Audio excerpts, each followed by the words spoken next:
OK，立即介紹我今晚第二位嘉賓歐仲德先生。Thank you， 咁啊好多謝歐師傅咧喺咁多集以嚟對怪談嘅支持啦。經常佢好忙嘅時候，咁我個帶話俾佢，佢都盡量將佢嘅工作擱置，然之後盡量上嚟同好多觀眾分擔下，或者係分解下一啲娛樂上面嘅疑難嘅。Thank you。咁啊，咦公司對我好好喎，又叫阿歐師傅嚟同我預測女羊嘅事業運喎。嗱，咁其實咧就要算你嘅時運咧，就一定要睇兩方面啦，你嘅命同埋你嘅風水啦。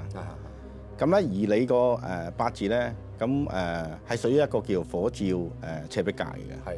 咁2年前我提過咧，就話喺舊年咧戊寅年同今年嘅己卯年咧，就係行緊你嘅官印相生嘅運。係。咁喺事業咧上咧，一定係會有成就嘅。咁而最緊要一樣嘢咧，就係話咧，就係喺你風水方面咧，因為你係早2年前咧就搬咗去大埔咧，即係寶馬山花園嗰度。咁我發覺你間屋咧係有2個位好好嘅。點解咧咁？點解你可以叫到我哋叫有個叫土炮鬼王嘅稱號咧？